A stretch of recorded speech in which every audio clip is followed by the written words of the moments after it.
Ces dernières années, on a beaucoup incité les communautés de parents à se rapprocher de l'école.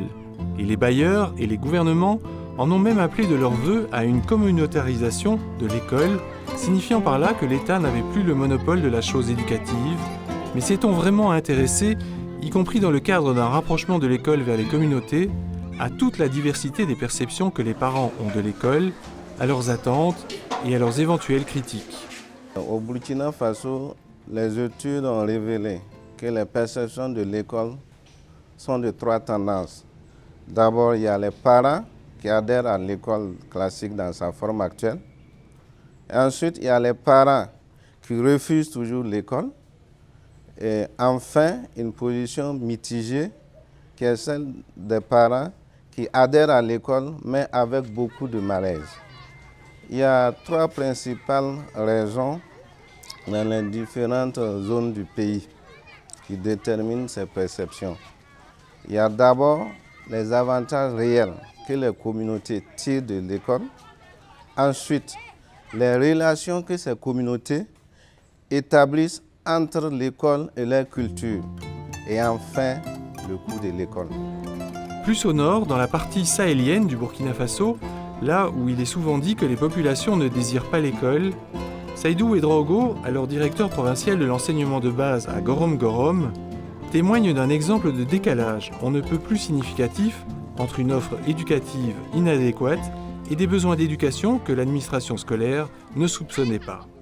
Dans l'Oudalan, en particulier au Sahel d'une façon générale, on a le sentiment que l'offre n'est pas toujours adaptée aux attentes, quand on sait que c'est des régions très généralement islamisées et dans lesquelles on a une sorte d'appréhension par rapport à l'école du blanc qui a en fait au départ été initiée chez nous par la mission catholique.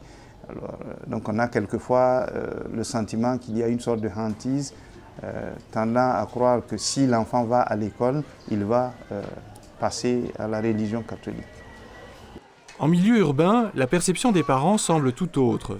Il s'agit davantage de s'adapter à une offre éducative diversifiée que de la contester.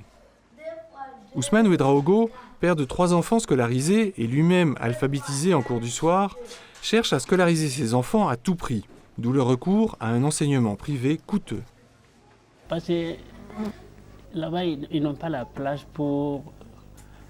Ils n'ont pas les places. Donc si dans les privés, on peut pas... Si ce n'est pas dans les privés, on ne peut pas avoir les places pour les collèges. Là, non. Les collèges, le gouvernement n'a pas assez d'écoles. Gratuite, ça c'est trop dit. C'est pas tout à fait gratuit. Hein.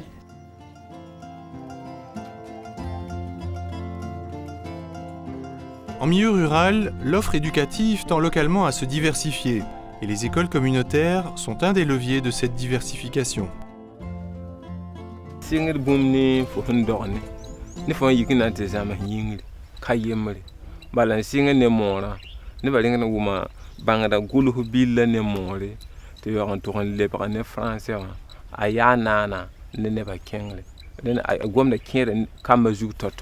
yid nanti yak français a jam ha yibu la mora ya golo ga balla zamada ka gombi ha zam so ko dile la ran karam na me vu hot si polo janvier do na tage la migam ti wakat kanga en ko sur to mo ha sama yuran bondo ko kolongo len ka bangal kolongo ale la ton de sa woto lo ko ngana paka na karam da si polo hanta mois de mai en 15 jours be bakoma.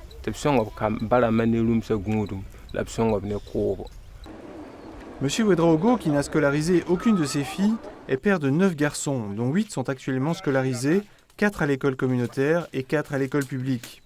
Il livre ici ses préférences en matière d'éducation de ses enfants.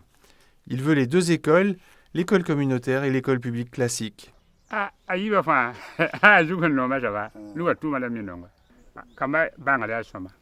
Monsieur Tondé Lassané aussi avec une préférence quant à lui pour l'école communautaire.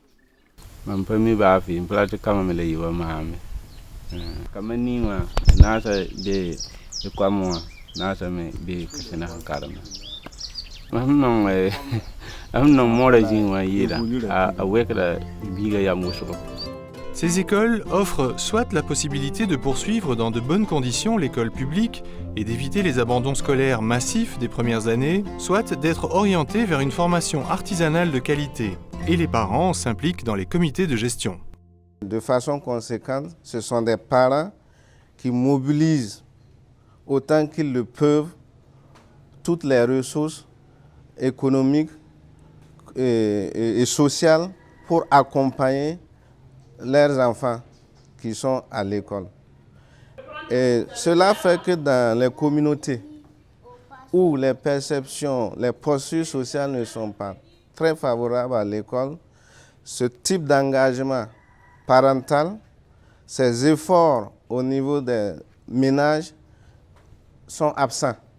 Et du coup, la scolarisation est de niveau moindre dans ces communautés.